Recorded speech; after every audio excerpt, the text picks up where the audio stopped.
I spent another afternoon exploring the land, just going on into areas that we haven't yet previously explored. And one of the things that I'm starting to feel like is whether we'll ever be able to explore everything completely.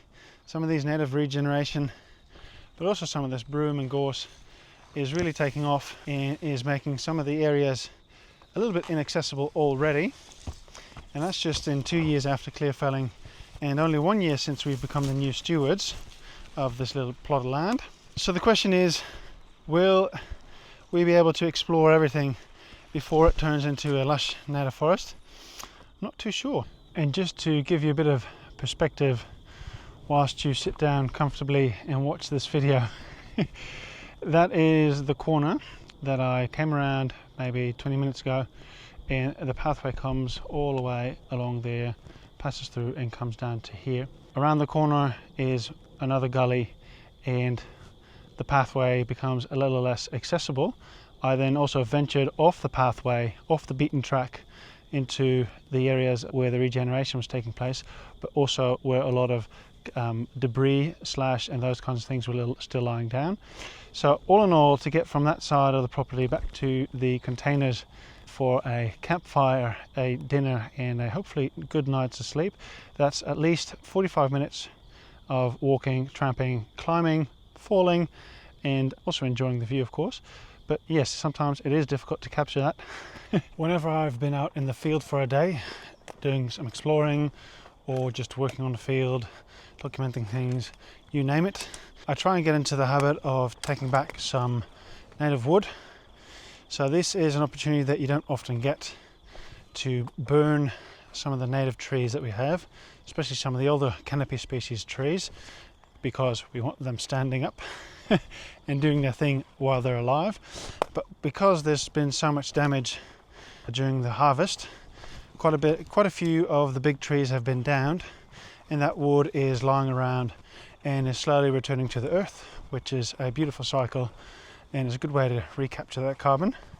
But as a tiny little human, in the meantime, I can use this opportunity to try out some of our native woods and put them on a campfire and see how they burn, how they smell, those kinds of things. Today I've got with me a bit of Mahoe. We've used that one before, and that one works quite nicely, burns very fiercely, smells quite nice. I've got Tawa as well.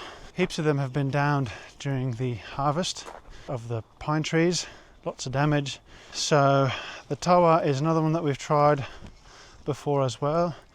Burns very nicely, produces very beautiful coals, so it's great for cooking on fire, and it smells absolutely amazing. Has a very deep scent that really enhances the flavour of the food that you cook on it. And then today I've also found some beech, just some tiny branches of the beech. So this wasn't a big beech tree that was down, but just some branches that were knocked off. So I just grabbed some of the smaller ones as a first try to see how it goes on the fire. I'll grab as much as I can in my hands while still be able to use them to climb over and underneath all the fallen trees and make sure I can balance while walking. And then once I've got a nice handful, I'll just use a broom branch. Some of the younger ones are flexible enough and you can just tie up a bundle, flick it over your shoulder. And it's not like we don't have enough broom around to be able to use it for that function. Don't get me wrong, I am not complaining whatsoever. The hikes are beautiful, they're great exercise, the views are stunning on good weather days, but it is nice to be able to share with you the perspective of how large this little piece of land is. And of course, compared to some of the bigger projects, it is tiny, but on a human scale, just using your legs to get around and as the only mode of transport, it reminds us continuously of how tiny us humans are on this planet. And maybe that's a gentle reminder of why we need to act on that a little bit more as well.